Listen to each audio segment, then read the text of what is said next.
The Earnestly Speaking podcast is a show that is founded on free-flowing conversation and may at times venture into mature subjects. Listener discretion is advised. Yeah, Earnestly Speaking podcast.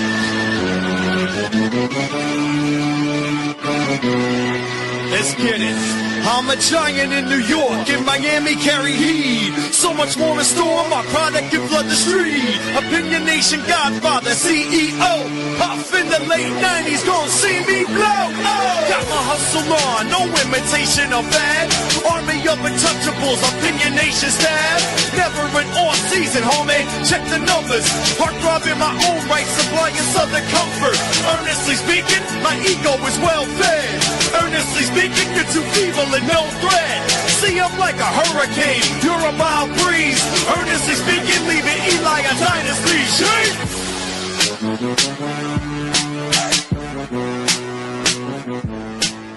First Get Podcast, recording this on Thursday, October 23rd, 2025. It is the 4th edition of EJ Loves the Internet. And how you guys doing?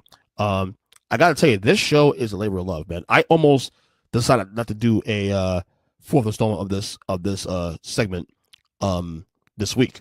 But I got a second wind because this is a lot of work. I got to be honest with you. Gathering videos, remember, this is a one-man crew here. Gathering videos, gathering things I see on the internet, which is not too hard, but sometimes, when you have other shows that you do around it, and sometimes want to take a break. Like I was going to record this segment last night.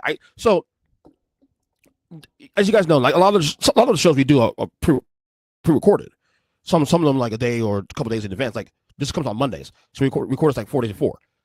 Okay, but it's that way because of my schedule, because of the way things are in my personal schedule too. Also, so my best window to record podcasts normally is between Tuesday and Thursdays. Okay, so I try to get a lot of content in around that time. The goal is on this show is to have content on the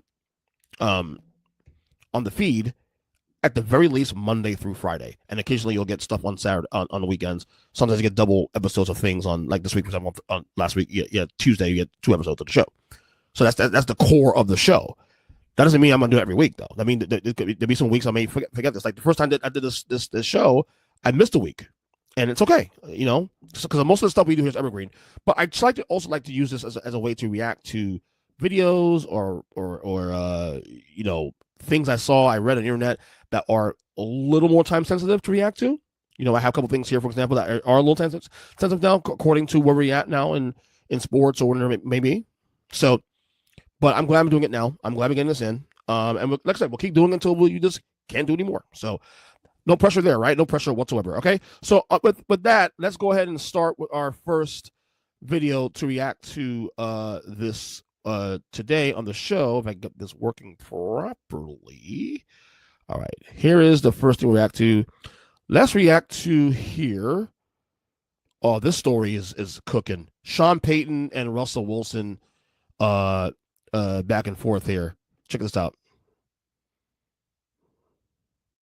For that organization, I spent 4 of my early years there, close with the Mayor Tisch family. They found a little spark with that quarterback. I was talking to John Mayer not too long ago, and I said we were hoping that change would have happened long after our game.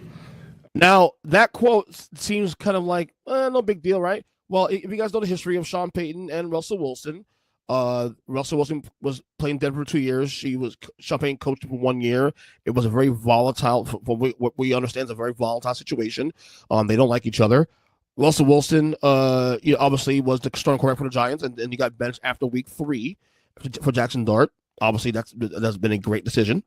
But Russell Wilson, normally when things are being said about him through the years, as you said, he's very quiet. He's very humble. He doesn't say anything. He just keeps it moving. Okay, but he did respond in tweet. He responded to Sean Payton in his comments saying, "Quote right here on the screen: classless, but not surprised. Didn't realize you're still bounty hunting 15 plus years later through the media. Hashtag let's ride." Of course, the bounty hunting comment is more so a dig at Sean Payton because, as you know, he was suspended for a whole year for a bounty gate that happened back in 2000, I want to say 11 or 12, with the Saints. So that is kind of a dig at at Sean Payton for that situation. So not very typical of Russell Wilson to actually respond to things like that, but I gotta give him credit for doing that. Yeah, so there you go.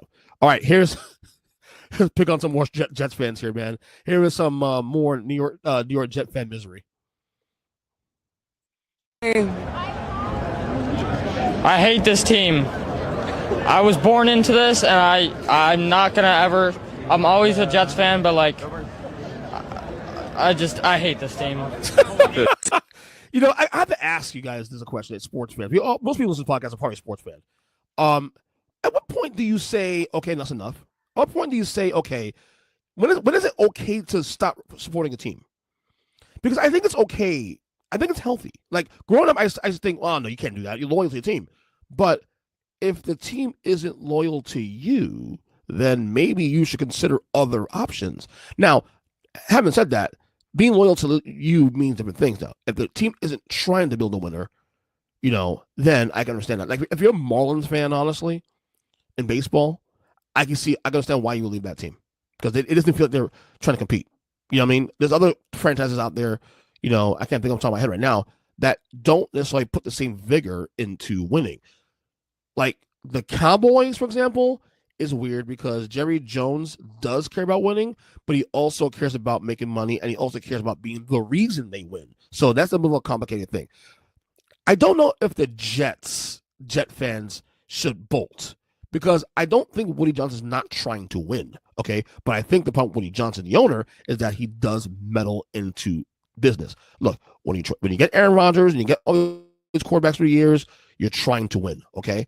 They have spent money in the past to build around their core. Okay, they just can't get it done. I'm convinced they're cursed. Look at all these great players that played the Jets. All these solid players now you see now that started to curve the Jets, and then they're forcing whether it's a coach or a player. Todd Bowles, Sam Darnold, Aaron Rodgers this year. You name it. So many different players that are now thriving elsewhere that were once New York Jets. It's a sad state of affairs in New York, man, because it is a very good fan base. They are very loyal. I do agree with that. But what point do you cut it off? All right, All right, next here, let's get to a video about Frank Sinatra. And apparently, from what this video is saying, Frank Sinatra was very, very pro-black. Didn't know that Frank Sinatra was a big ally to the black community. Now, I knew all about his relationship with Sammy Davis Jr. and the Rat Pack, but his relationship to the black community is way deeper. So during his time, Las Vegas was heavily segregated, but any restaurant that did not serve black people, Frank wouldn't eat at. Any hotel that would not allow blacks to stay, Frank wouldn't stay there. He was also one of the first musicians to ever allow black people to play in his band, and he paid them equally. Goes even further than that. He was a big advocate for the civil rights movement, and he even financially backed Martin Luther King. Frank's mom, Dolly Sinatra, also had strong political views, and a lot of his way of thinking came from his mother. I think this is incredible. I think this is a dope story. I can't believe I had never heard this before. And this was during the 40s and the 50s. So to be an ally during those times, you really had to stand on it. It really had to mean something to you. And Frank was the man. So if he didn't stay at your establishment or if he didn't eat at your restaurant, that meant something. Because of his actions, Las Vegas was one of the first cities to become integrated. Man, this is a dope story to me. Shout out to Frank Sinatra. Shout out to everyone that he supported. This is incredible. Man, old Blue Eyes was that guy. Yes, he was, man. I never heard it before. Someone who's a massive music enthusiast and connoisseur. I never heard a story, man, but very cool story about Big Blue Eyes and Sinatra. Who I am a fan of his. I in that kind of music, in that genre, he's definitely one-on-one, man. I absolutely love Sinatra. Obviously New York and whatnot, and being a New Yorker, I mean, that thing always touched me. I hearing that song, especially during New Year's, So, all right, let's another video here. Here's a video about this is a debate between Patrick Mahomes and John Elway. was better than any modern day quarterback. There's a reason that NBA fans don't say that Wilt Chamberlain was a better player than LeBron James, because the rules have changed, the people that have played have changed, but just because the rules have changed doesn't mean that people are less skilled. So when we look at Mahomes, I think that we can agree that the tangibles are just better than they ever were with Elway. What actually makes John Elway a better quarterback than Patrick Mahomes? So, one, you talked about the tangible. Elway is 6'3", he was 225 pounds. So don't tell me about the size, because the comparable, as far as arm talent is concerned, there is nobody who could throw the ball better than Elway. I mean, if you look at stats, I don't look at stats. Stats lie. I use my eyeballs and my knowledge. Stats don't mean anything to me. I just told you that the reason completion percentages are so much higher in today's game is because you don't throw the ball beyond the line of scrimmage half the time. All right, that's Mark Schlereth on defending the Elway argument. I don't know who the kid is that's defending the Mahomes argument. Now, to be fair, too, also, Mark Schlereth has a skin in the game because he was a teammate of John Elway's. Having said that, John Elway is one of the greatest quarterbacks of all time, one of the best arms. And yet, I would still say underrated. Like, he was probably, before Mahomes crashed the party and Aaron Rodgers crashed the party, I had Elway in my top 5.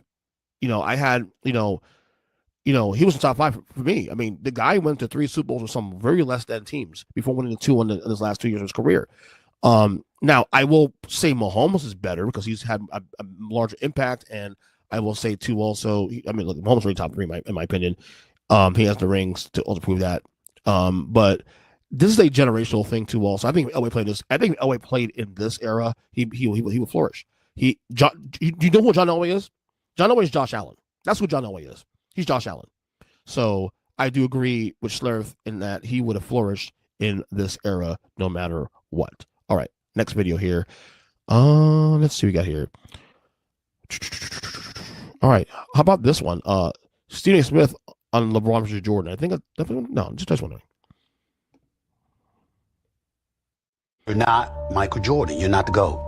You did choke in an NBA Finals. 4 consecutive fourth quarters in an NBA Finals. This man was scoring 4 points. One game, he scored 0 points. In an NBA Finals, fourth quarter. With Jason Terry or J.J. Barea guarding you. There is no explanation for that.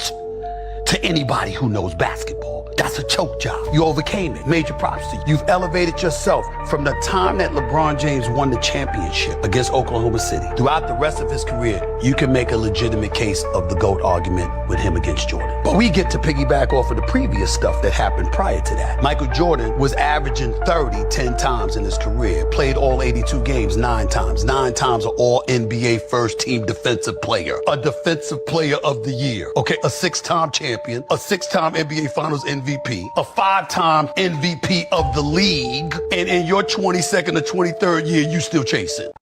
And here's the thing about Steve, that he's right about that. Now, I think that the position that I have with LeBron, the LeBron Jordan argument, in comparison to most people, is that I am Jordan 1, LeBron 2. I also think that the door is still slightly open for LeBron to capture that perception or perspective, what they call it, as being number 1. Again, this is all opinion anyway. Because LeBron is still considered a top 15 player in the league at age 40, the longevity helps. It's why he's in the conversation. But Stephen A. nailed it. What are the things that I've held against LeBron more than anything else? 2011 in the finals, and him melting down that Mavericks series. Okay, against, as you said, J.J. Barea and Jason Terry. That was uncalled for. And the thing, when we're having these conversations, and when you have these who's top 2, 3, and there's no excuses, there's no wiggle room. A little pivot can make the argument. Michael Jordan, even in the losing he did before he won his titles, never had a situation like that occur.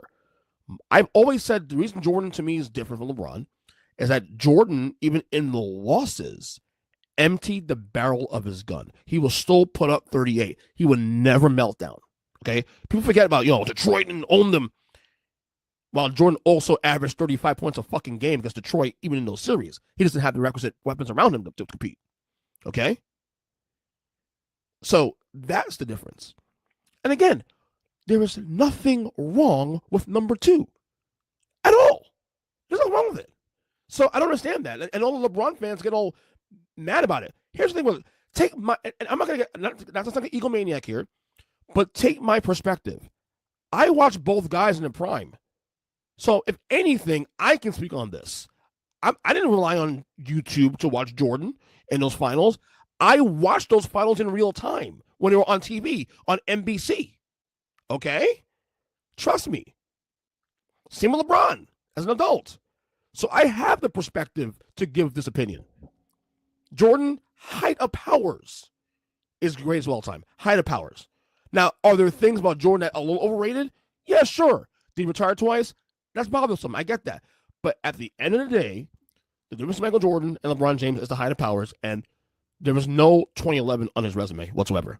LeBron has that. And right there is the big demerit, is the reason why I have Jordan or LeBron still. Now, having said that, if LeBron can somehow, some way, in these next couple of years, along he plays, can get a title or two as still the best or one of the best players on the team, and one of the reasons why they get to the title, then we can open that conversation again. But right now, it's Jordan, and quite frankly, I don't think it's going to change. Because I don't see LeBron compete for titles again. Unless he goes to another team, and then he has to take a step back anyway. Because LeBron can no longer be your best player to win titles anymore. That's the reality of the situation. All right? Anyway, next video here. Ooh, I like this one.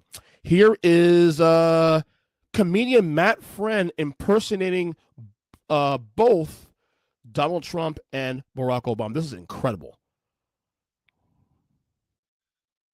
Like, obviously, it's great to be here with you, Maverick. Bro, what? Let me begin by saying it's tremendous to be the DEI hire today at the shop.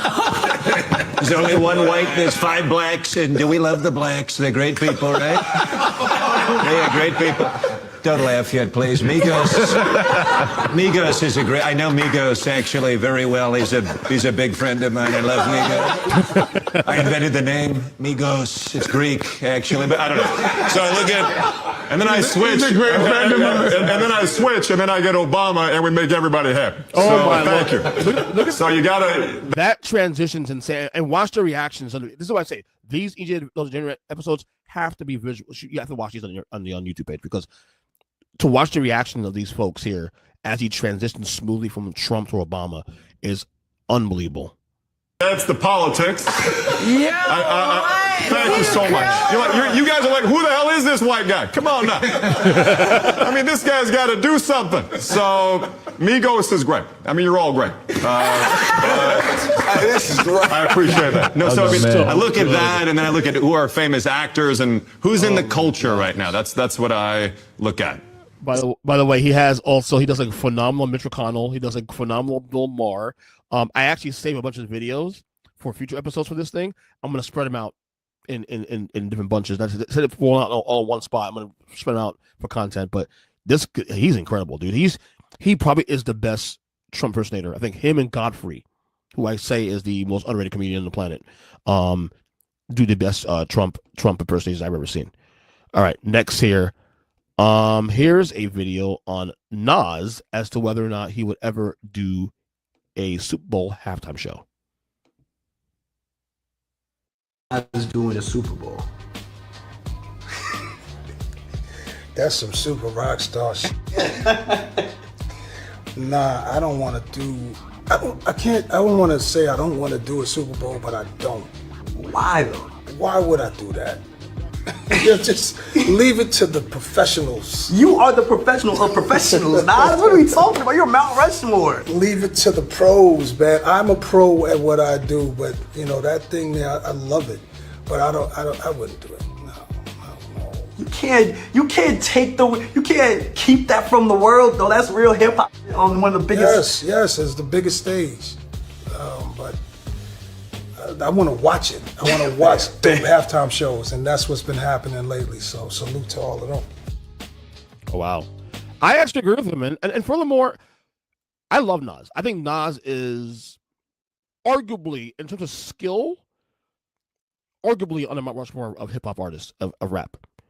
But he does not have the wide appeal in the same way that a Jay-Z has, which is why Jay-Z's always gotten more love, not respect, but love across the board than Nas, because Jay-Z is much more mainstream.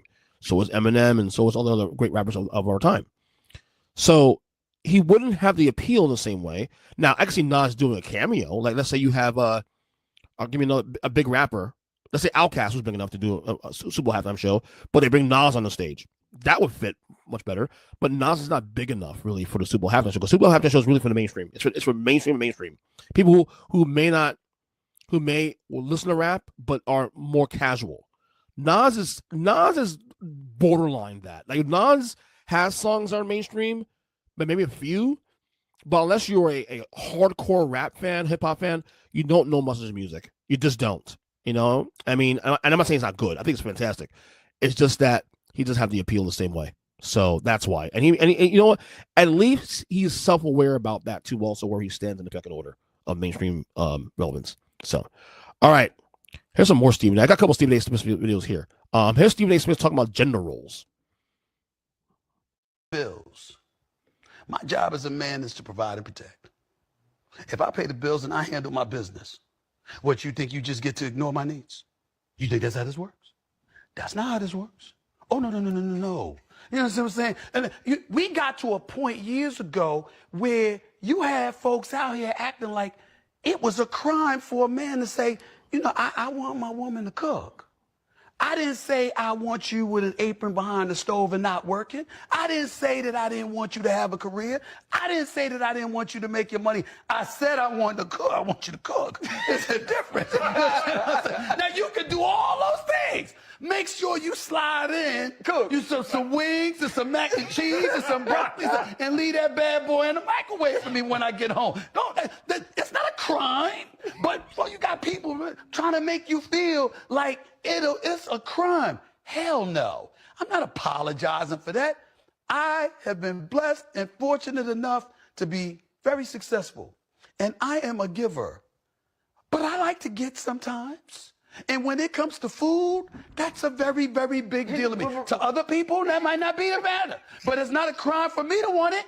You see what I'm just saying? No, it's not, though. But we got to a point where, again, Oprah. You know what I'm saying? Well, why do people have to do that? Why not? Why not? I'm pretty sure Oprah didn't say people can't cook. No, she didn't say that. But what I'm talking about is that gender roles. Like, yes. The gender roles, it's not even so much that. It's that, like, you have a right to want what you want. What one woman wants, another woman will not want. What one man wants, another man may not want. Y'all mind y'all damn business. I agree with that. Yeah, I'm with you on that. Like, and what he's saying there, it may sound very misogynistic. It's not. What he's saying, the larger point is that people have different expectations. People have different goals. There are women out there who actually want to be a housewife and a stay-home mother, and that's okay. That's okay. Okay. Seriously, there are women out there who want to work and make money for their families and whatnot and be independent, and that's okay too. Okay. The minute we start getting people in these roles, and think about the roles part. The minute we start putting people in holes or in pigeonholes and stuff, that's a problem. The whole point of a free democracy and a freedom of speech and all this stuff in America is that we can do what we want. Okay, that's the thing. I believe in trad wives. I believe in traditional marriage. I believe in tradition this and that. Okay. I also prefer that people do what they want to do, and that's okay too. Okay, I think when you start demonizing one thing and the other, which is better, everybody's lifestyle is different, bro. And we'd be a better world if we just accept people who they are, what they want. That's all I'm saying. All right. Some more Stephen A. Smith here. Here's Stephen A. on the LA Clippers this year. At the LA Clippers? For what? Kawhi Leonard, James Harden. Did he just say Kawhi Leonard? Yeah. Mr. Load Management. That brother is a two-time champion and two-time finals MVP, but he's really the champion at getting days off. Ain't nobody better than him. People think that I'm insulting him and I'm going like this. I'm marveling at it. I'm like, how does he do it? How? This cat will go on the court and drop 38 on you, walk off the court perfectly fine, and the next day, he's not available. Yeah. Well, what happened? I've never seen anything like him. I mean, this dude is a real professional at getting days off. I ain't never seen no like it, man. It's gotten to the point where I would want to sit down and talk with him. He's like, how you do it? Can you teach us? Can you teach us how we could get some time off and get paid? So you gonna go and you gonna be available. Notice I've never said a word about his game. He's gonna be available. You do owe me dinner. We could bet on that. He ain't gonna play back-to-backs. He's gonna be available. Really? They scary though. Kawhi locked in with the Clippers this year. The Clippers is a dangerous situation. Players are intimidated by Kawhi. They should be. CP writes that ship though. He balances Fair. James and Kawhi, and he holds them accountable on coming to play every single Now, night. that's a brother that will hold you accountable. And he's gonna put the battery in Kawhi. He just made me laugh. You know what I mean? He don't put the battery in He Kawhi. is. You see Kawhi already, he laughing the joke, he telling jokes. It's like, hey, we ain't never seen Kawhi talk like that before. If James Harden shows up, yeah, Clippers could win a chip. I agree. That's on every team he goes He to. just picks and chooses. All right, I don't feel like playing this game 6 or 7. I mean, damn. Come on, I ain't making it up, y'all. He's not. I mean, Kawhi, look, he has 2 rings. You know, it's funny. If Kawhi Leonard was actually more available, he may have a 3rd ring. Who knows? The Clippers, to me, are they're that team that we know their highest. Here's the Clippers ceiling, to be honest with you, right now with Kawhi, James Harden, and Bradley Beal on that. Their ceiling is a championship because they're that talented enough. They're that good. They also have arguably the best coach of basketball. Okay?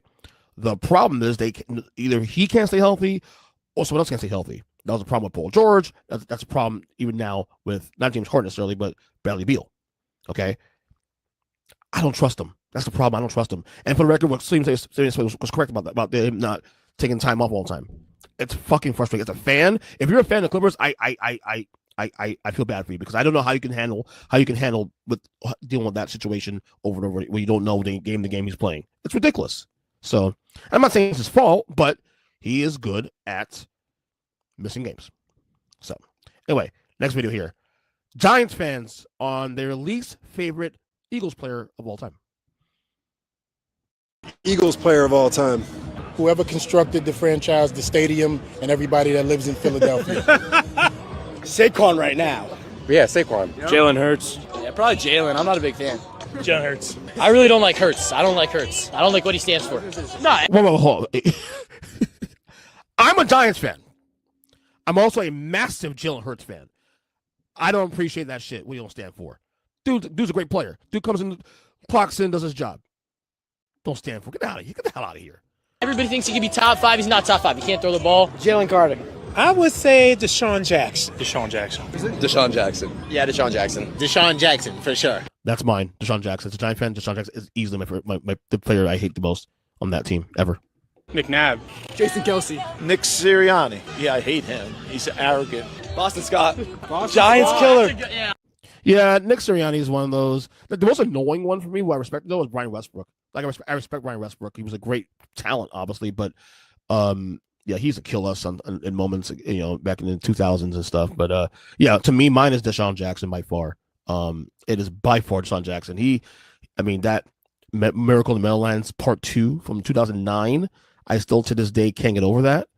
And you know, it is, you know, dude, it's just it is what it is. All right, next video here. Let's go to Jonathan Zaslow, who is now part of the Dan Levitan Show, who's doing a phenomenal job by the way there, on how bad the Dolphins are now.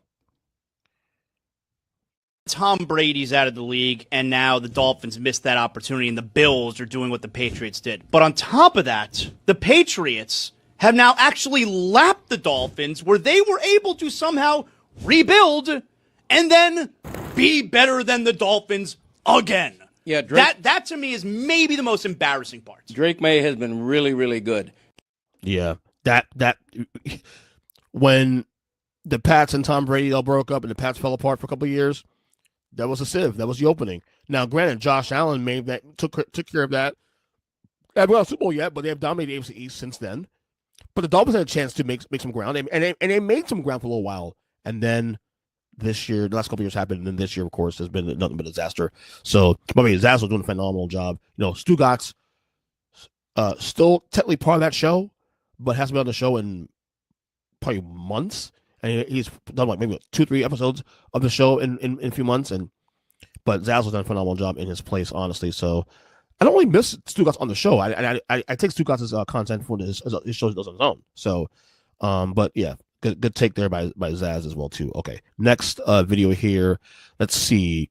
Bill Simmons commenting on the Brooklyn Nets 15 years later. Couldn't recap.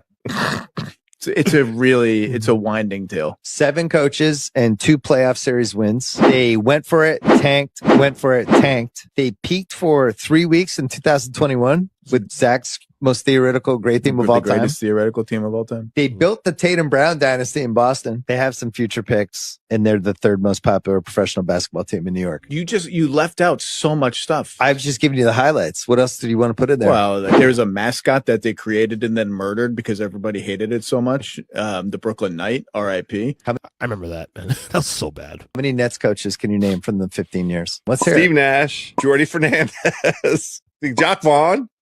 He coached. One of them's easy from the last 5 years. He's not Kenny Atkinson, right? Coaching another NBA team. I don't know. Kenny Atkinson. Oh, yeah. Bing, bing, bing, bing, bing. Of course. Avery Johnson. Lionel Hollins. One of Jason them. Kidd. Is that it? I think that's it. Wow. Good job by us. Yeah. By the way, I have I'm still reading the book that our own here, Greg Harinia, my co-host on the NBA show, he wrote about the Brooklyn Nets, the 5-year plan that started back in 2008 when they moved to Brooklyn from Jersey to Brooklyn. I'm almost done the book. Phenomenal book for the record. And not for lack of trying. I mean, they made bad decisions. Like, when you sign Paul Pierce and Kevin Garnett, not just past the prime, but way past the prime. And look, they got one decent year out of it, but that was it, or pay for that. And then you have the KD, Kyrie, James Harden, thing that fell apart on its axis.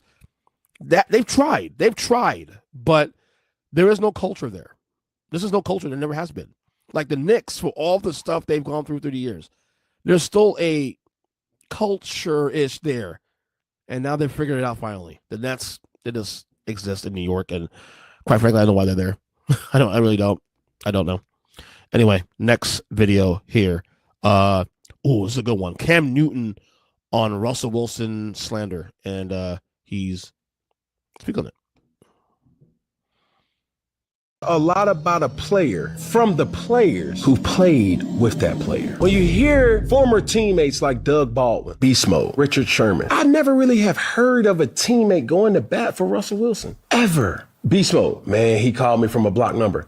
Respectfully, I call people from a block number, but don't nobody really be tripping publicly like that. Richard Sherman, well, what's life like after the Legion of Boom? Insert Golden Tate, insert Doug Baldwin. Where they have a moment where it's like, hold on, bro, like, man, something changed with Russ. And I don't know what that is. Is anybody ever going to stand on a table and defend their former player and say, hey, man, all that they're saying is nonsense. That's BS. Man, that boy, Russell Wilson, was a person that doggone would give you the shirt off his back. Man, everything that they saying, they just hating on his ass. Then you start to see, we ain't never seen the teammates show out for Russell Wilson like they doing for Jackson Dart. So there was a time where Russell Wilson was that guy. Somewhere. Yes, he was. 2019, there was an argument that he was a top 5 quarterback in the league. And I recognize as such. Even our own Kyle Nash, who for years on the show, going 10, 11 years, used to call Russell Wilson overrated. And even he, and you know how Kyle is. For Kyle to change his mind like that, you got to do something. He changed his mind on that and called Russell Wilson a legit quarterback. Along the journey, the people started to say, hold on, bro, he ain't who y'all think he is. Because I have not seen a person step up to the bat and defend Russell Wilson with all the slander that has came out from former teammates. And that is definitely a head scratcher. Do I think Russell Wilson is a Hall of Fame player? Yes. Yeah, that's the thing too also. That stands out with Russell Wilson that, for all the image of, humble and this and that he's put out there, no one's defending him. No one is defending him publicly about, being a great teammate and that. We've heard like weird things like which Richard Sherman said in the past and some others and whatnot, Marshawn Lynch. And that's the weird part. That's why it makes you wonder if Russell Wilson, it was a facade. Was he robotic? Maybe he was. Maybe he's a good guy, but also a little bit robotic also too. He could be both. By the way, Cam Newton's crushing it in media. His podcast, he has the Freaky Friday show he does, 4th and 1 here. He's on First Take now, I think twice a week. He's killing it in the media game. He really is. I really enjoy his content. Very much so. All right, next video here. Let's go to more Jet fans. Jet fans on why they actually support their team. I'm picking on the Jets a lot today. Why the Jets? Because we're idiots. That's why. I was a big supporter of the Scottish Claymores back in the NFL Europe days, and the Jets showed a lot of support for the Claymores. Do you ever regret it? Yes. I've been a fan since 1964. We've had that one good year, right? We've had one Super Bowl, yeah, but mostly bad years. And this could be the worst. We were in New York 2016. Got the bump from there. Is it difficult to support the Jets sometimes? It is. Very. Do or die, I'm with them forever, so that's why I support them. And yet, here we are in London, we are. flying from New York. 7,000 miles to watch this team. Loyalty. What's our excuse? Because we're from New Jersey. Do you ever regret supporting the Jets at all? We're from New Jersey. We have to support the Jets. No, you don't. There's a team in New York and Jersey also called the Giants, who's actually won Super Bowls recently. You have. Just saying. Yes, but I have no choice. Yes, that is correct. We have family from Queens in New York, so he wrote me in. We went over to New York when I was younger, and that's when I was converted to Jets, Mets, and the Knicks. So, when do you think the Jets will be good? Hopefully we start today. You know, we haven't been good for a while, but there's always hope. Was there ever a point where you thought, Dad, you could have taken me to see any other team? When the Giants were winning Super Bowls, I was like, we could have been Giants fans. Why didn't you do that? And again, as long as they don't give you a reason not to be a fan, like if they're just being bad and they're trying, I'm okay with you guys being loyal to your team. But again, it goes back to what I was saying earlier in the podcast. Like, what is the limit? What is your limit? What is your breaking point of, okay, I'm out. I can't do this. I can't do this. I don't know. Is Woody Johnson the breaking point? He does meddle a lot, but he's also, he does try to put a winner together. He does. It just hasn't worked. All right. Let's go another video here. We got Fat Joe and Jadakiss on their podcast talking about DMX. Man, DMX. Dark hell is hot. Shit. Oh, crazy. And a lot of that shit's all old. How about that? He came out, sold 5 million with old rhymes. That's crazy. He took records and rhymes that I heard before. We heard them before. Years before the world heard. Wasn't the same beats. Wasn't the same rhymes, though. Not all of them. Just a nice percentage of that first album. We heard it before in YL. It was still powerful. What was that like to see him? I mean, you around. He was already a star for us. Like in the hood. Y'all in the hood, he was. X was already a star in YL. In every hood. He had a big battle. He had an infamous battle. He had 2 battles, but one of them is more better than with another iconic rapper from YO, Bill Blast, Mega Blast. Him and X had a big battle. It was crazy. Because the feelings hurt, fucking with the X, cause yo, sit up and down, I disrespect. In any context, whoever is next, I'm like a pair of Nike ass. You're nothing but sex. Back to make you beg for mercy when all over that ass. Like that you're the Kirk, original, the unstoppable king. Dope DMS, watch the damage I bring. That shit was over like 5 in the morning. Everybody spent the night at my house. I almost got my ass killed because my moms came in. You was out there at the battle. You was watching. Yeah, I couldn't miss that. I rather did anything than to miss that shit. I don't care what the consequences was. You couldn't miss that if you was from YL. Shit was history in YL. Yeah, DMX, dude. He will never get the Mount Rushmore talk because the impact was not as big as say a Jay-Z or Eminem or But DMX, I've said this before in the podcast. DMX came at a time where hip hop was at a massive crossroads. The 2 biggest names at the time had just passed away. In Biggie and Tupac back in 96, 97. Okay, so we're at a massive crossroads now. The 2 biggest names at the time were gone. So there was a spot there for someone to come in and take over. I want to call that. And DMX filled that hole for a couple of years. DMX came out of nowhere. 2 albums, Dark Hell is Hot, Flesh My Flesh, and then it was X in 1999 came out. He filled that role for a couple of years as if not one of the top dogs in the industry at the time. So he gets a lot of love for that. In a lot of ways, I won't go so far as saying he saved hip hop, but he kind of took it out of the gutter again, because the Tupac Biggie stuff was it was laced in violence and misogyny too, also. And when you have East West thing where it's not competitive to just competition, it goes to violence, that's a problem. DMX at least brought hip hop back to where it was respected outside the violence thing. I don't need the guns and this and that because I'm offended by the fact that you said East is better than West and vice versa. DMX was part of the normalizing again of, okay, it's about the music, it's about storytelling. And we miss him. We miss DMX. We really do. All right, here's a tweet from Brian Windhorst on who was the better teammate for LeBron James.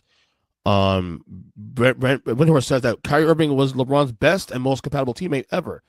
Quote, in my opinion, the best, most compatible teammate LeBron has ever had in Kyrie. There were moments where he and Wade were transcendent. There were moments where he and AD were impossible to deal with. The guy who he played with, who best fit his skill set, was Kyrie, because you need a guy who can handle the ball that is also awesome off the court. I 100% agree with Brian Windhorst. It doesn't mean he was his best teammate. He's saying the best fit. His best teammate was probably Dwayne Wade, okay? Especially in the fact that Dwayne Wade made sacrifices to make sure LeBron was the lead dog in Miami for those 4 years. Here's the thing, though.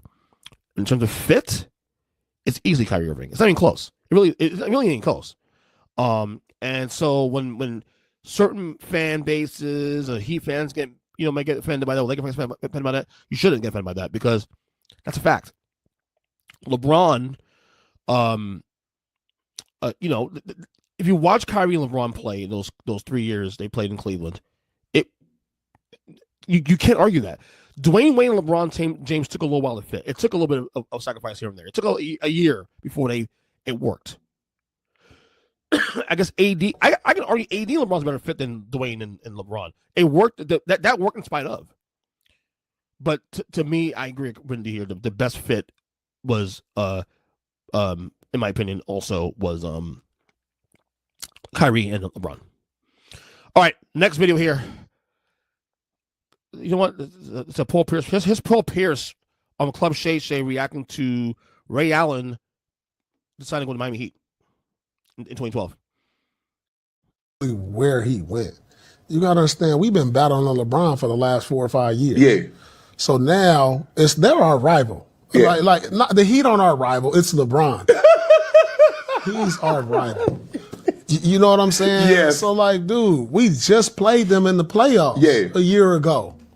Like, you can't go play with them. So you don't want him to go help him get a championship? Yeah, nah, that ain't how this works. Nah, I would have been better off him going to the Lakers, and that's our biggest rival. Damn, I would have been cooler with him doing that. If Ray Allen say, you know what, hey man, look, I'm leaving, blah blah blah, I'm going to join Kobe. You cool with that? If we had that conversation and it was like a conversation, I think the biggest issue, Shannon, was we didn't have no conversation with him.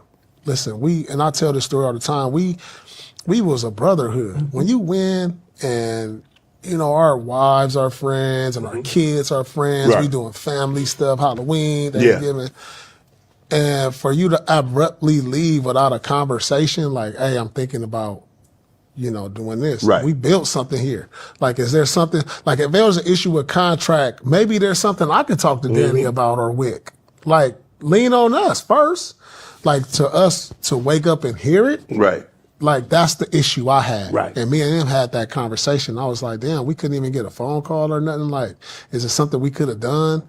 Like, we could have maybe talked to Doc if the contract wasn't to your liking or whatnot. You didn't like your role on the team, like something. Like, what is it?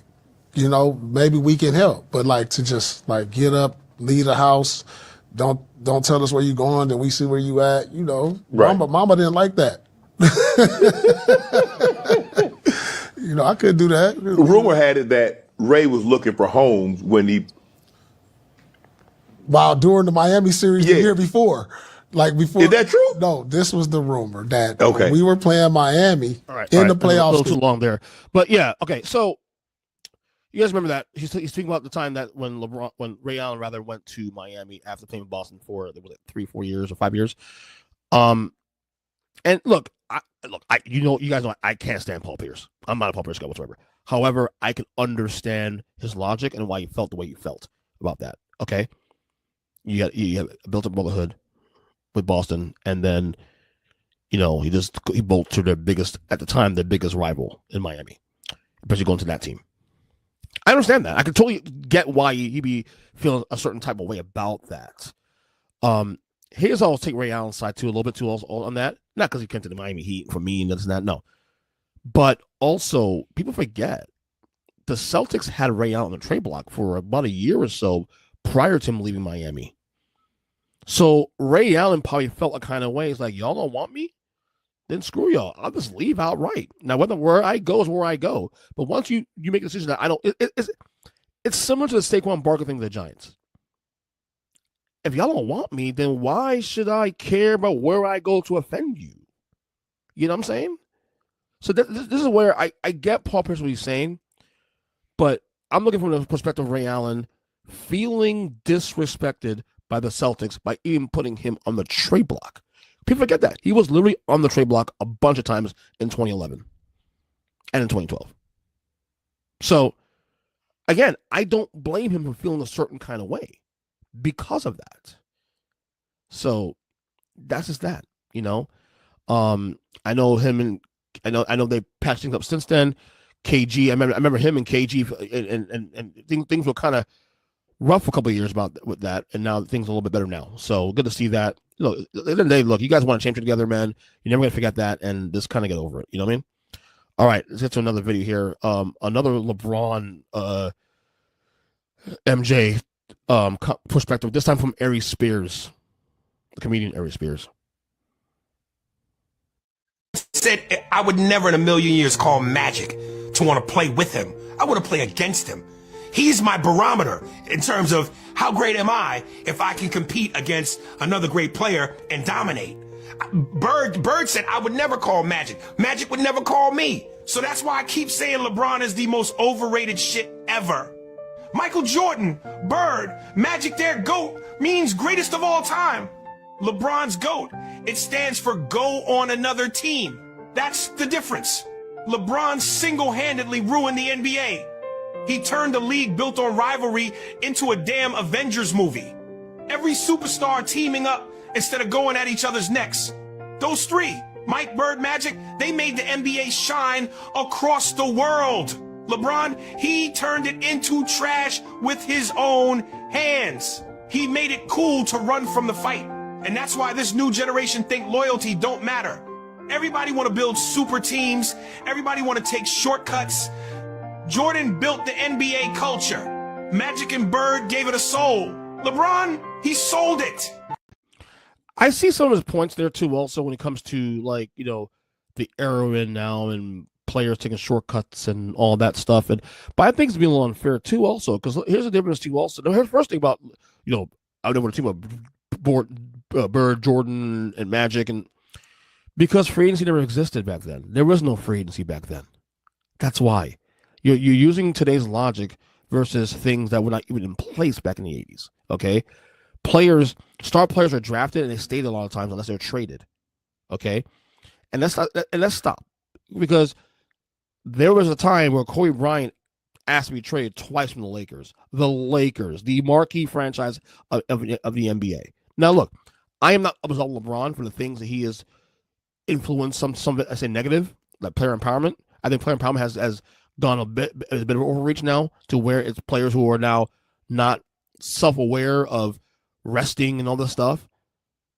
But I don't think it's LeBron's fault to that he did that. I don't think it's LeBron's fault. It should be laying his feet for that. But I think it's being a little unfair.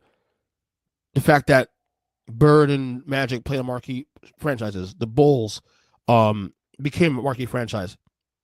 And let's not forget, people don't know this too, but there were rumors about Jordan wanting to go to New York. Okay, maybe he's from there. So let's not act like these players never considered leaving the teams if their situations were not for them. We're playing the card as is after the fact. But in real time, there were rumors about Jordan certainly wanted to leave for a while. Small rumors at the time. I mean, I'm finding out later on that there was consideration of him leaving the Bulls because of him not being happy with Jerry Krause. So let's not do that, okay? Let's not do that either, okay? Let's put on LeBron. I'm not trying to defend LeBron either. I'm just saying that's just the reality. All right, next one here. Here is Jennifer Lopez on Howard Stern talk about her love life. You've truly been loved. No. And do you think you really have experienced loving someone? Yes. You have? Yeah. And when you can't get that love back? What I learned, it's not that I'm not lovable, it's that they're not capable. They can't love. They don't have it in them. They need to appreciate the little person inside of them. They have little need to to love give. them. Yeah. You've been in relationship with And people. they gave me what they had. Right, but they it's not gave me enough. all of it. Every time. But it's this much. It's All the little bit. rings, all the things I could ever want. Right. They tried to give me the houses, the rings, the marriage, all of it. But They didn't love you they didn't, and didn't know you. and I didn't love myself. Right. It's tough. This is some journey, right? It is. And, I was thinking about your music. Most of your songs are about love. They really are. They're all about love. And the takeaway from this is that fact that J-Lo not being self-aware, saying that, they didn't do enough for her. Look, I'm not in a marriage with her, so I can't sit there and comment on whether or not she put her all into it. That's between her and the parties that were married to her, Mark Anthony's, and I think A-Rod was married to her at one point too also, Ben Affleck. But, you had one ex, her first ex, I can't remember his name, not very famous, but speaking out saying that was bullshit. She actually even cheated on him one point. Look, there's two sides of your story and the truth, right? There's two sides of the truth. But I don't like the narrative, like saying that these men didn't put their all into it. Maybe your expectations of what you wanted was not met, but everybody's different, and maybe she's not set to be married. Maybe she's not someone that probably should settle down and get married. I don't know. She said she wants love, but love also requires sacrifice on both ends. And I think people forget that. People forget that how important it is to sacrifice, and again, I'm not speaking on something that I speaking on her situation because I don't know what her situation was. But again, when you have 4 ex-husbands now, she's close to the modern day Elizabeth Taylor, who I think has 7 ex-husbands rather. But it looks pretty weird and this looks weird when you're the one saying this, when in fact you're the one that also wanted a divorce. I don't know. I can't speak on that, but it's just really interesting comments by her to say. And look, I give her credit for it. She's standing on 10 toes down on what she said, but I don't know, man. This is why people are pissed at her for what she said, because they don't think that she's being forthright on that one. All right. Anyway, next video here we got a couple more here left here. Here's a producer, Rick Rubin, on his Mount Rushmore of bands. I don't think you can even argue that one. Number 2, the Ramones. The Ramones invented punk rock. They're the very first punk rock band. I remember the first time I heard the Ramones, I just laughed because it was so ridiculous. They were playing fast and it sounded like there was something wrong with the turntable. You've never heard anything like that ever, and it changed everything. Number 3, I will pick James Brown and his band. Both bands. That may be controversial. If you go to see James Brown in concert, you're going to see James Brown and his band. At one point in time, it was one band, and then later the band switched, but there were 2 bands. Regardless of who you got, they would be the best band in the world at that time. I think 4th, I'm going to pick Kraftwerk. We've done this 3 times now. I have never heard of Kraftwerk before in my life. There's bands on here that I would never have picked. This is fantastic. And the reason I pick Kraftwerk is, regardless of whatever bands are on our list, rock bands, otherwise, anyone else is going to say, all music made today goes back to Kraftwerk more than anyone else on our list. That's why Kraftwerk's on the list. All right. Interesting list there. Obviously the Beatles, number 1, well, not in order, but the Beatles being there, of course, not surprised there. I love the Ramones being there. The Ramones being there is great. I would put in my Mount Rushmore, obviously, because everybody's Mount Rushmore is different based on different things and genres, all that. But they are definitely, for that genre, the Kings. All right, number 3, let's say Kraftwerk, never heard of it before. Can't speak on that. I'm gonna look at the work. And number 4, the James Brown Band. I love that selection. Never would have thought of that, but that band was truly incredible. Live. I wish I saw him live. I wish I was old enough to see him live when he was in his heyday. But it is what it is, right? All right, what's next here? Another video we got here. Oh, Jameis Winston on the streets of New York City. Oh, this is gonna be fun. For Jameis Winston, being in New York, a lot of people, they get straight to the point. It's all business oriented, so we're gonna bring a little Southern hospitality to New York. Y'all have an amazing NASCAR shirt. No English. World-class backpack. Nice kicks, baby. Yes, sir. I love that dress. Beautiful color, amazing. Thank you. We got some people. What's up, man? Can't hear me. Headphones. World-class dad right here. I'm praying for a daughter, man. Good job, man. Thank you. It is a beautiful day in New York today, so a lot of people are taking advantage of this. These dogs, world-class, fresh. Great job, brother. You worked your tail off. Hey, keep on working, man. I appreciate the work you do, brother. Thank you, my man. Hey, Joe's Crab Shack is actually on 34th Street up there on the left. Hey, bro, you jacked up, dog.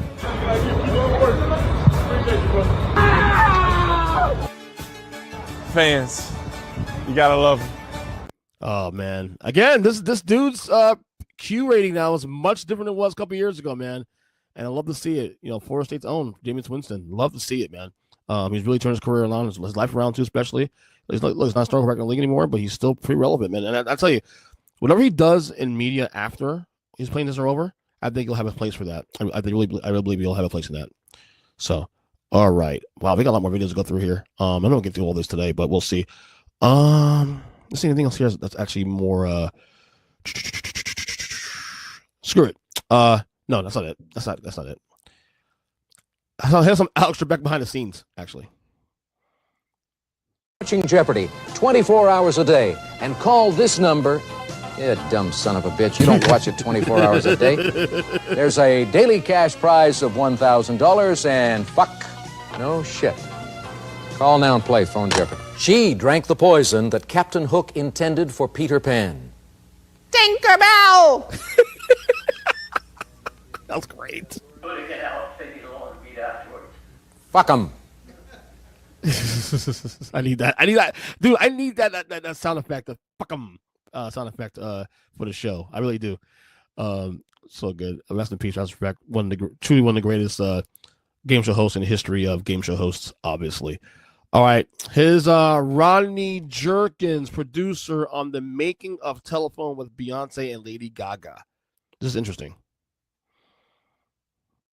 Telephone forums. So I'm in the studio every day with Lady Gaga. I get a call from Larry Rudolph, who was Britney Spears' manager, said, I need a song for Britney. I said, Gaga, I just got a call. You want to go do something for Britney? And she said, yeah, let's do it. And we get in the studio, and I start playing my infamous harp sound. And next thing you know, telephone forms. And then Britney came to the studio to lay it down, and we didn't like it. And I worked with Britney since like the 90s. This was the right song for her. 2 years later, Gaga calls me up and she goes, remember that song we did called Telephone? I was like, yeah. She goes, I want to do it. I want to put it out. It's like, really? She said, yeah, but I want Beyonce on it. So I called Beyonce and she's in Japan. It had to be done that night in order to make Gaga's deadline because she told me literally the day before. Beyonce says, sends me the song. I send her the song and she goes, I can't do this. It's too techno. And I was like, give me 20 minutes. And I redid the beat for the second verse, flipped it a little bit to feel more her. More her, sent it back to her. And she said, send me the file. She was in Japan. And then she cut it and sent it back. Yeah, that's cool, man. I love that song, actually, Telephone. Yeah, that verse with Beyonce, she kind of, like say, blackified it a little bit, a little more hip hop. But it's a good song. It's a really good song. That's really good track by those two there, of course. All right. Next video here. I'm going to speed this up a little bit because I've got a bunch of videos I saved for this week. I want to get through all these today if I could. There's so much to get to. Oh, Don Lemon, Man on the Street.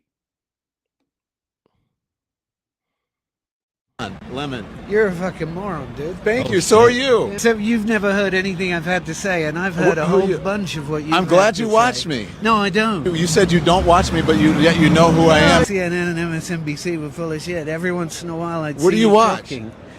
I watch all sorts of stuff. Yeah, but why do you say CNN and MSNBC are full of shit? Because they lie. They lie about genocide. It Calling was it. obvious what it was on about October 17th. That it was genocide? Yeah. You Wrong date, buddy. October 7th. Get it right. said they lied about genocide, that it wasn't genocide. I thought you were saying that it wasn't genocide.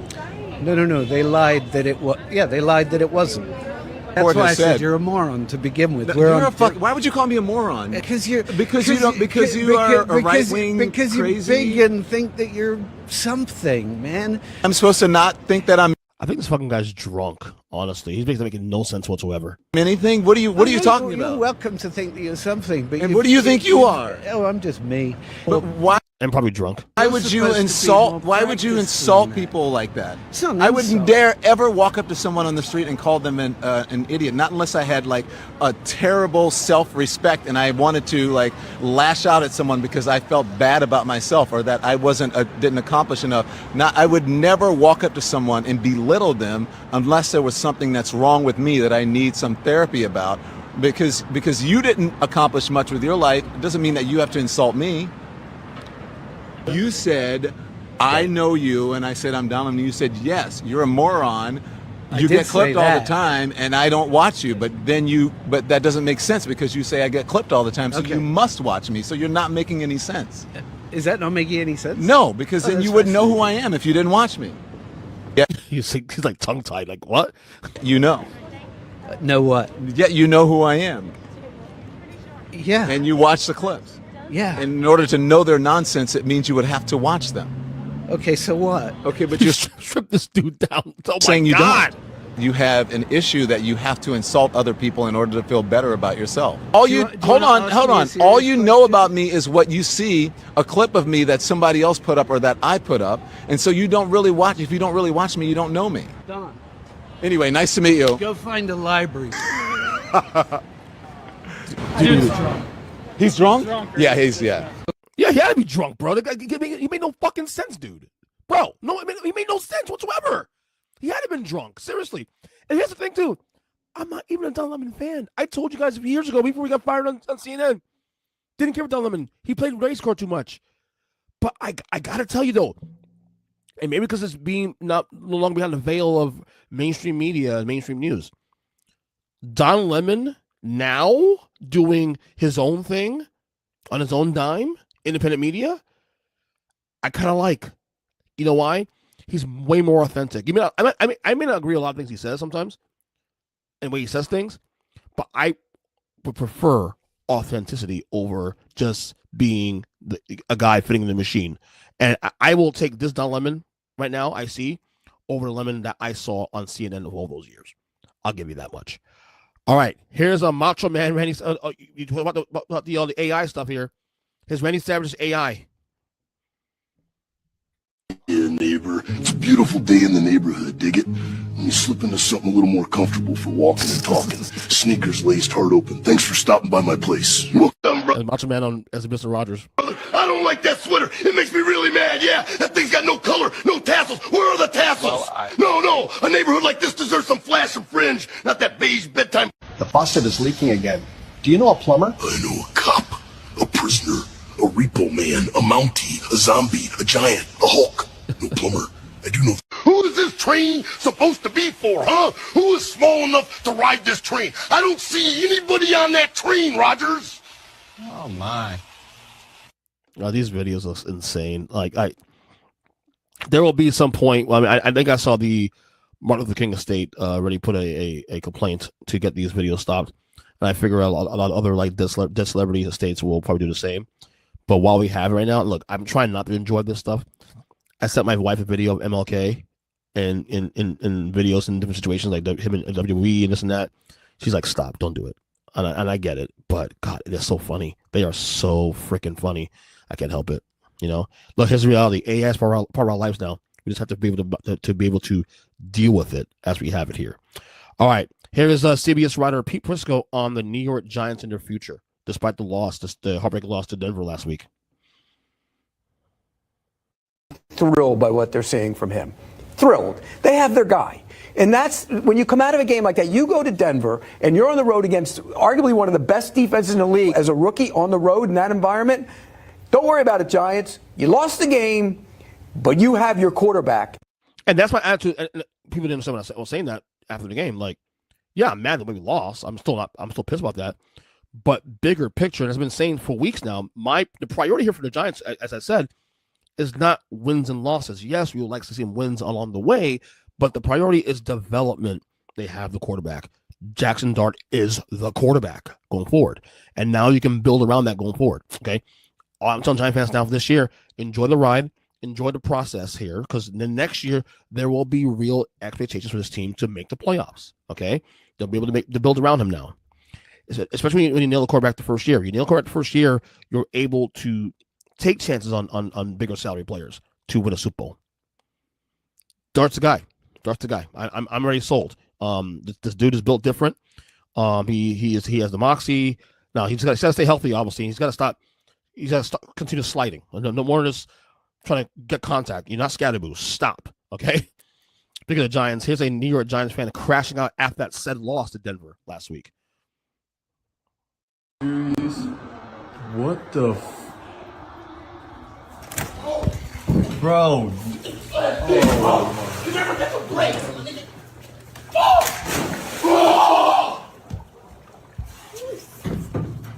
Bro.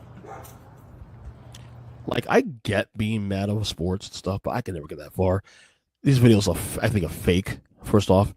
But even if it's real, okay, perspective, of course, I just said a while ago on the Giants in the future.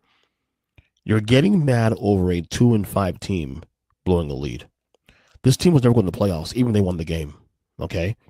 Have better perspective. Why are you destroying your patio over a team that's 2-5? Now, I can understand if you lost a playoff game that way or in a Super Bowl that way. I can understand being pissed about that and that kind of reaction.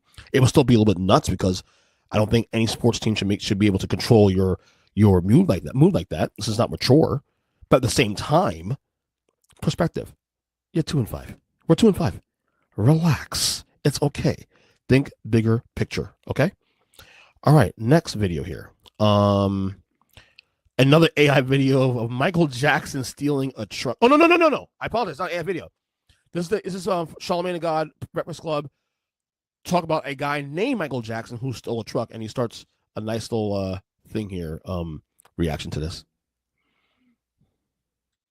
Another word that ever comes out of Uncle Charlotte's mouth, just please listen to this, okay? Whenever someone tells you to not call the cops about something, call the cops about that something, okay? That's just a pretty good rule of thumb to follow. See, what had happened was Michael Jackson stole a 2003 Chevrolet Silverado, and deputies received a call that a man had pulled into a residence and asked the homeowner for gas and to not call the cops. See, this man, Michael Jackson, stole the car, didn't have no gas in the car, and then pulled into a random stranger's house asking for gas. Michael Jackson, you don't know how any of this works, do you? Okay, you think you can just steal a truck, pull up to a random stranger's house for gas, and then moonwalk out of the situation like that's normal? Why are people so stupid, bro? Seriously, why are people so fucking dumb, honestly? Absolutely not. Okay, now let's discuss, all right? When stealing a car, make sure the car got gas in it, okay? Why the hell would you steal a car that may or may not have enough gas in it, okay? What if you need to do a quick getaway? What if the cops are chasing you and you on E, okay? Michael Jackson, you supposed to be a smooth criminal, okay? Not to mention, why would you stop at some random stranger's house for gas? Where was Exxon? Where was Wawa? Where was Spanx? Where was Shell?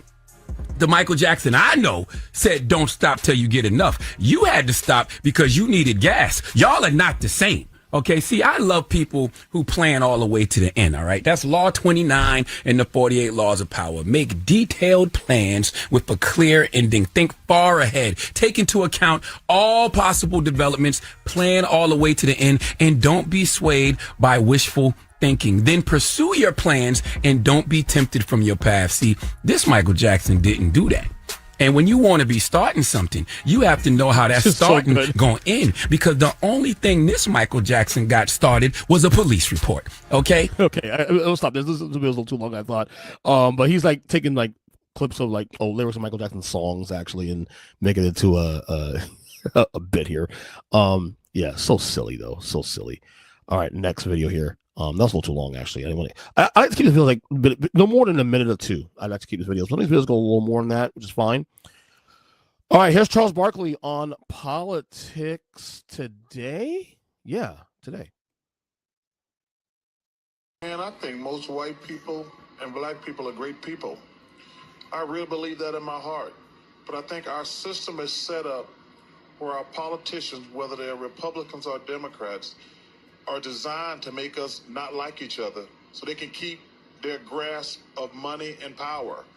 They divide and conquer. I truly believe in my heart most white people and black people are awesome people, but we're so stupid following our politicians, whether they're Republicans or Democrats.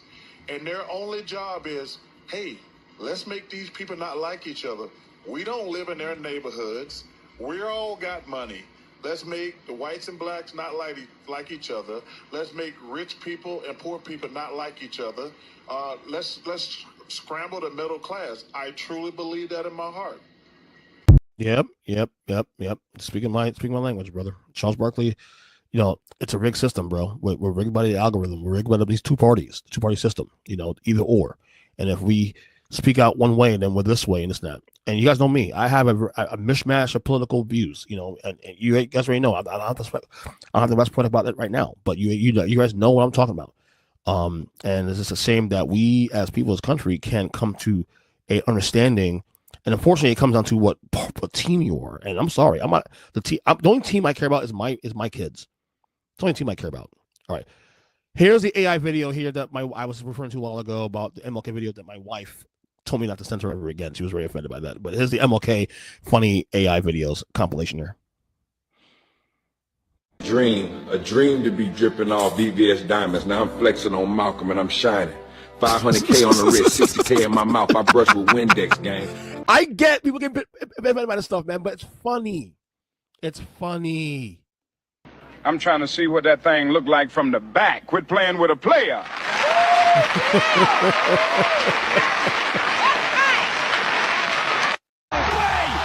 WWE. No way! That's him! You have got to be kidding me! Martin Luther King Jr. has just walked back into a wrestling ring. Wait, the roof's about to fall. 8 years away. You want to best heel promo ever here. Check us out. know the truth? I ain't got no dreams no more. I am the dream. Did he just say that? The crowd is turning on him. This is unbelievable. I has a dream that one day they gonna free all my homies out that jail cell on phoning. I had a dream that we are not judged by the color of our skin, but by the clarity of our diamond. And shine! We made it, fam. That's a little too much. That's a little too much, dude. I'm sorry. To pay for those. I have a dream that one day these will be free of charge. Today is that day. Yeah, the sky ain't here full of stars, but I keep the dream on my neck. You see it? Ice heavy, heart steady, got the vision and the paper, both in hand. People thought freedom was free. Nah, we pay for it, we grind for it, we shine for it. Or you still have to pay for the slushy. My sister, I have a dream that one day this slushy will be free for all who thirst. Sir, hey, sir, this isn't about dreams. It's about paying for your slushy. It's great. Again, if you're someone that easily offended and take these videos, obviously with MLK, especially his legacy, you take it seriously. But you should take it seriously because he is one of the biggest heroes in history of this country.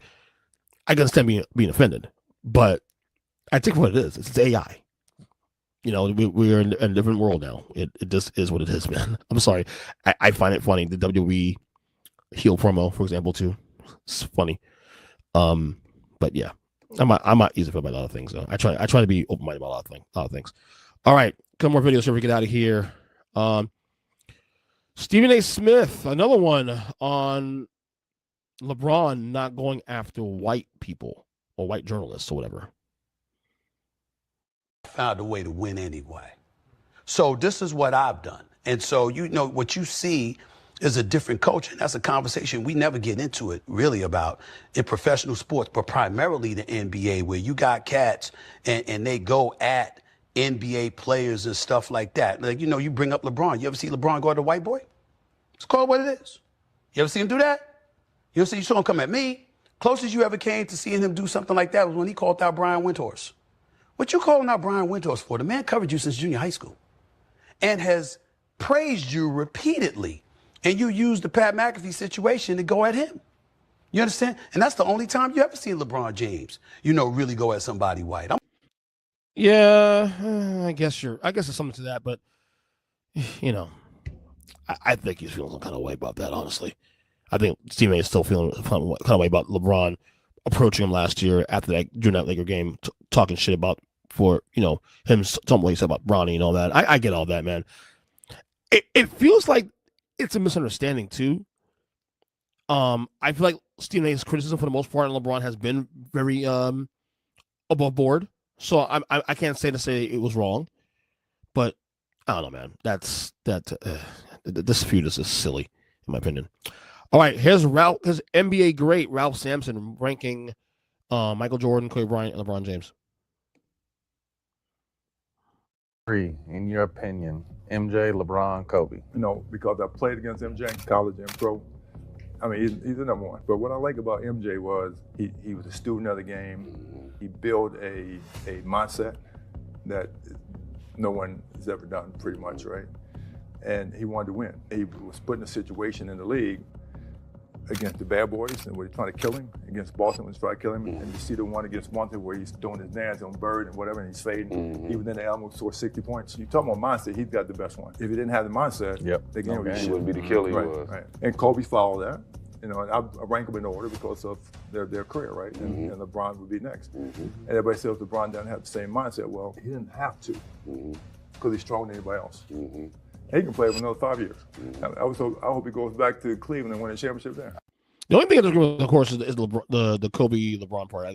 Again, and I love Kobe, but I put LeBron in Kobe. The longevity thing, the pressure he had from the word go, and taking the city of Cleveland to get his first championship. And look, there's a lot of things in LeBron I can't stand, especially today, but you keep the main thing. I will take LeBron over Kobe all time, just because. Better career is still LeBron James, without question. So, all right, Michael Jordan's number one. I mean, again, we all agree with that. All right, a couple more if we get out of here. Kurt Angle on the Session Wrestling one here. Kurt Angle speaking about the SummerSlam 2005 match between Hulk Hogan and Heartbreak Kid Shawn Michaels. I think he tried to make a mockery out of Hogan at certain points in the match where he was overselling, and when he took the boot from Hulk Hogan and got back up on his feet and then did a spin in the air and then fell back down. Only Shawn could do that. Okay, I'm just going to tell you this. Shawn Michaels is the only one that could get away with that, overselling and almost like over the top overselling. And you know what? Hulk Hogan, he did as good as he could. I thought he held his side of the bargain. I mean, Hogan was at least able to do all his moves. They love him. Everybody's telling me, watch out, Hulk Hogan's coming. He's going to politicize. He's going to fight for himself and not for anybody else. And as a matter of fact, he didn't do any political. No politicizing. He just came and was there to work. He was there to work hard and make a living. And I felt badly about how my first impression was of him. Shawn sold incredibly well.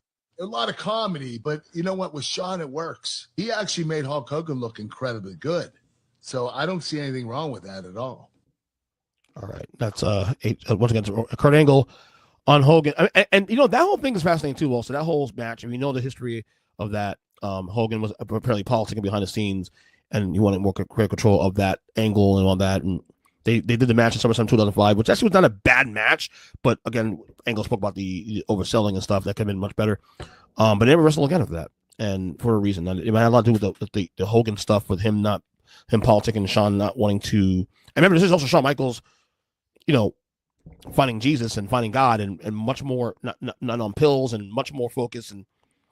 But sometimes things just don't work out, right? And Yeah. So, all right, here's a tweet. I'm gonna put on here, and this is about on Jimmy Butler speaking out on his how everything's paid off since being traded from the Heat last year.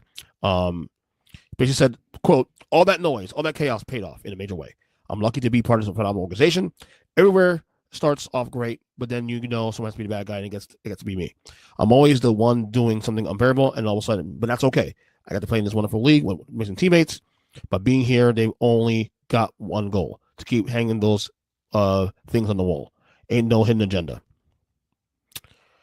Jimmy Butler, of course, traded to the Warriors last year. Very volatile situation at the end of the year with the Heat. Like I said, I think the Heat will honor him at some point, and cooler has prevailed down the road. Things are pretty frosty enough between Riley and him. And again, I'll say one more time, I've been saying, both parties are in the right here. Both parties are in the right. Jimmy Butler wanted $6 million for 2 or 3 more years to play, and I disagree with that because, again, why would I pay a guy of his caliber $6 million to play no more than 6 games a year, to be in a playing situation where I can do the same thing, with the roster I have currently right now without you, and be in the same situation, same spot? That's malpractice. And you do that, and then you're telling your entire team, can you better your team around that? You cannot. So I have speculation. I'm still skeptical about whether or not he can stay healthy in Golden State. I think the Warriors can be a threat in the West, all things equal. It's going to be a lot to get. I mean, they're an older team. They have a window. I think this window with Steph for now is maybe a year or two. I would dare say maybe 1 year because I just don't see him being OKC. I don't think they're better than OKC. I don't think they're better than Denver. I don't think they're better than Houston. I doubt they beat Minnesota. I don't know. Minnesota, we haven't have a shot to see it last year because last year Steph Curry got hurt in that first game. I would still high the powers to the Clippers over them at this point now, and the Spurs are coming, and I think the Spurs could be the next team that I don't know if they beat the Spurs. So, but there's a window. There's a 2-year window here to work with. They may need one more piece. If they can somehow get Giannis or someone else, or maybe another piece to fit. I remember mentioning on the podcast a couple weeks ago with Zach. Maybe they can add a Sabonis from the Kings. The problem is, though, those teams are rivals, so I don't think they do a trade. Kings and Warriors are rivals, city rivals. So, I don't know. But, look, if he's happy, he's happy. And that's all that matters at the end of the day, right? That he's happy to be in Golden State, and let's see how everything plays out. We'll know in the years to come if that trade was worth it. I do think in the short term, both parties were in the right. Jimmy got his money. The Heat got out that contract. Okay? All right, let's do 1, 2, 3 more videos to get out of here. All right, here is a comedian talking about Taylor Swift. Most fucking basically talented person in Hollywood in so many ways. Her voice is fucking average. She can't dance for shit. Yeah. She looks like every white woman I've ever seen in my entire life. If I had to draw an average white woman, I'd draw Taylor Swift. I don't think there's any redeeming qualities about her. What she is, though, is a great businesswoman who had amazing financial funding from her family to get into the industry. Oh, really? Just like Dua Lipa, same as Dua Lipa. Really? Well, yeah, because her dad bought like 1 million copies of her first album. That's how Dua Taylor Lipa Swift did? No, Taylor Swift. That's how her career sorry, started. but you switched to Dua Lipa. How did Dua Lipa's parents help Same her? thing. Okay. Same They bought thing. 1 million copies? Her too? father bought to push her into the charts instead of the top of the charts. Yes. Okay. Yeah. So it's like dog shit. I hate seeing someone like that get so much attention because I know there's 1 million other more talented artists out there who don't get a fair whack. Yeah, and he's not wrong by that because I still, from a talent perspective, don't understand how. Not that she's popular, but now she's at a level where it's iconic. A level where now, as I've spoken about on the show for the last couple of years now, you're starting to look at her now in the ilk of, is she comparing herself to Elvis, Michael Jackson, the Beatles in terms of impact? The numbers say so. I'm not saying it based on what I want and what I think. I'm not a fan of Taylor Swift. I don't hate her. I'm just not her. I'm not her audience. But the data reflects on that. And the reason why it is, people are not understanding this, but the reason I put my perspective on this is the reason why she's this big is because she's relatable. What she writes about is relatable to women today, and they can relate to that. And when you're relatable to your audience, they're willing to support you. That's it. It's that simple. There's no need to be complicated about it. There's no complicated thing. You know, the same reason why Rihanna's huge. She's relatable. She's down to earth. So is Taylor Swift. She markets herself as a down to earth person. Beyonce, not so much. And that's why the Beyonce popularity is limited to a certain audience. Whether you agree or disagree with that, the data proves me right. So, no reason to get overanalyze this situation. It just is what it is. She's that big for that reason. So, all right, let's do a couple more videos before we get out of here. Paul Pierce, again on Club Shay Shay, talking more smack. What do you got to say here? Mid-range, off the dribble three. Yeah. Step back, off the pick and roll. We're not talking about nothing out there, just getting buckets. Right. I feel like post game, mid game, elbow, three, all the way out. I had no offensive weaknesses, like not one. Take all the top scorers, take the best thing they do. Right. And you can take the best thing I do. See, the thing about me, you can't even tell me what's the best thing I do offensively because I think I do all of them the same. Really well. You know what I'm saying? Like you can say Curry, take his shooting ability away. Right. So he's essentially saying that he's a better scorer than KD and or as good a scorer as KD and Jordan and Bron and Kobe and Paul Pierce is a great scorer. There's no doubt about that. It was career. He's just not better than them. He's just not in the conversation overall. That's all he does well. There are many great scorers in this league. People I consider top 5 scorers all the time. They're not even close to the conversation of GOAT. Like Kevin Durant is in the top 15 discussion. Carmelo Anthony is one of the greatest scorers of all time we've ever seen. So is Dominique Wilkins. And none of those guys are considered even in the conversation of a top 10. Okay? And Paul Pierce, you know, like he says wacky shit. He's crazy, you know? He thinks he's better than LeBron James. He's not. He thinks he's better than Dwayne Wade. He's definitely not.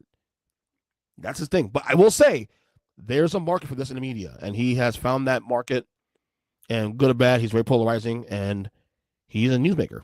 And I find myself disagreeing with him more than I agree with him, but we'll also react to his comments here because it is interesting.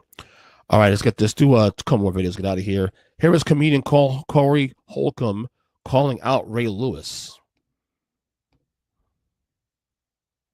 Because I remember when the Super Bowl coverage was going on, and Shannon Sharp was right there for Ray Lewis, because the media was going at Ray Lewis. Yeah. And Shannon Sharp was right there. He came and interrupted one of them press conferences like, look, let me tell y'all something. You know how you do. Y'all better leave Ray alone. But let me tell you some G shit. And this, I can't say it no other way. This is some G shit. I'm not saying no names. This goes to anybody in the world. If you have killed a man and fucked a man, you don't need to never say nothing about nobody ever again. I agree. So this stems from Ray Lewis and Shannon Sharp, who were former teammates of the Baltimore Ravens back in 2001 and before that. When Shannon Sharp lost his job at ESPN, he was accused of the things he was, which hasn't been proven yet. It was a settlement out of court. And Ray Lewis made some comments, about Shannon Sharp and, whatnot, and it was very critical. And Corey Holcomb is speaking back saying, you're someone, Ray Lewis, no offense, that were someone that was accused of murder. So you're in no place to be talking about anything, which I agree with. Now is Ray Lewis a changed man, a good man? Absolutely. But again, I can see Corey's angle here in the fact that he looks at what he said there as hypocritical, rather than piling on. Support your brother, okay?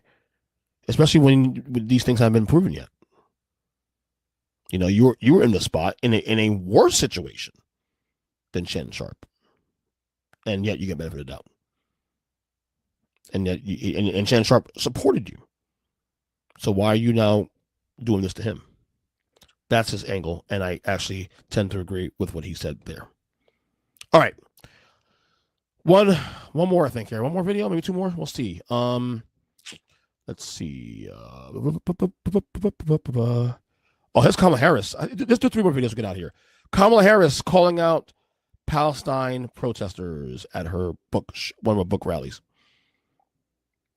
Not president. And if you want to talk about legacy, let's talk about the legacy of mass deportation of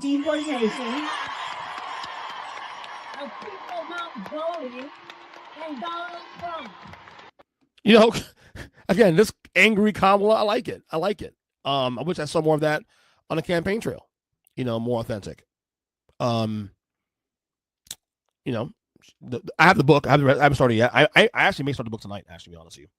Her book, 107 Days, talking about her presidential campaign from last year. But yeah, I mean, people protesting. I know why people are protesting her now. She's not president of the United States anymore. She has no control. She's pretty much burned the bridge of the party. In terms of like, I don't ever see her. I don't think she'll be involved in politics ever again. Certainly, in terms of being someone who's running for any political office, maybe behind the scenes. Because this book to me is a bridge burner. But yeah. All right, next two more videos got out here. Let's go with this one here. Let's go with some AI. More Michael Jackson AI here. This is funny. This building better know this is my house. I run this. Stomping, clapping, big feet on the floor, purple thunder coming through the door. Hey, hey! You think I'm just glittering high notes? Nah, man, tonight I'm gonna show the whole world I'm more than the king of pop. I'm the king of getting down and stomping people out, you hear me? When that bell rings, I'm not singing, I'm swinging. I'm a moonwalk all over. Here comes Michael!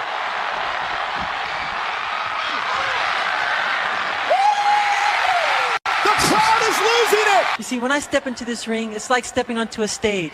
The lights, the rhythm, the energy, it's all mine. And this Sunday, that big man thinks he's gonna bully me? Strong word. Fucking hysterical. You bridge, and by the way, what I love about this too also is you bridge two of my favorite worlds in the world. Michael Jackson, of course, I'm a stand for. That's my guy. I'm a mark. And then wrestling. You bridge my two of my worlds here. And, oh my God, perfection, man. Come on.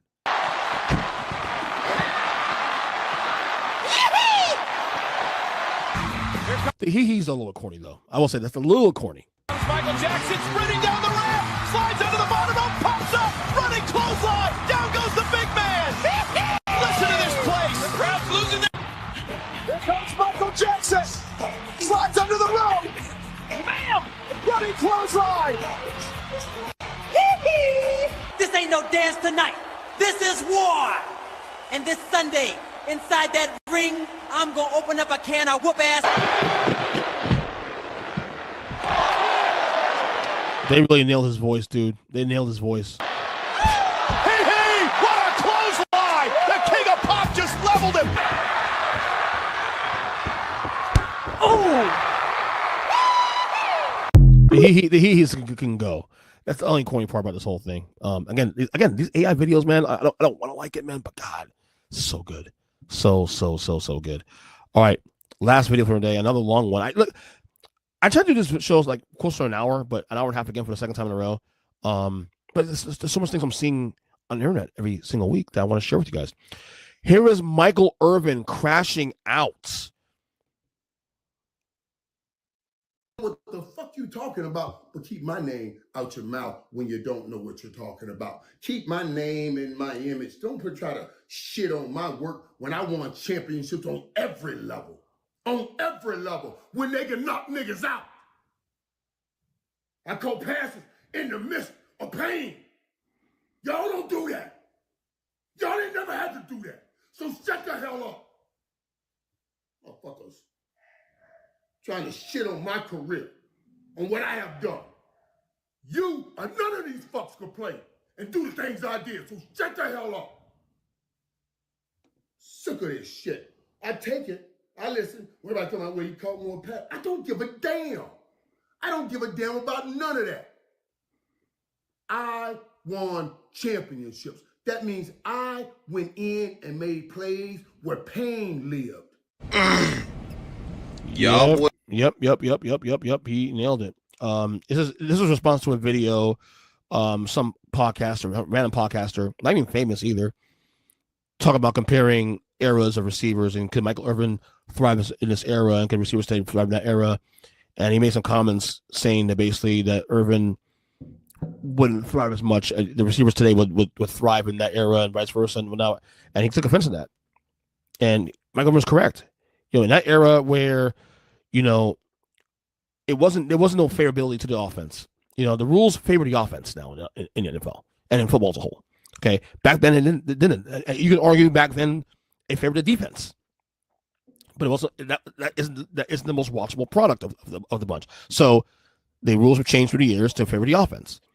Michael Irvin today would thrive. Michael Irvin would be even better in 2025 than he was back then, because when you add the fire, and Michael Irvin also cared more than his receivers. He's all about business and getting the job done. And he's a winner. He won at every level. Dallas. One of the greats. Top 10 receiver of all time, most likely. Yeah. Also one of the best leaders. Because people always say, you had Emmett and you have Troy Aikman and all that stuff, and that team was great. But who was heart and soul of that team? Most would say Michael Irvin was the heart and soul of the Cowboys teams. So that's just that. All right. That's it for me on this longer 4th edition of EJ Loves the Internet. Again, I am on X at EJ Christian number 7. Until the next episode, we will talk to you guys soon. Enjoy the rest of your week. God bless y'all. Take care and see ya.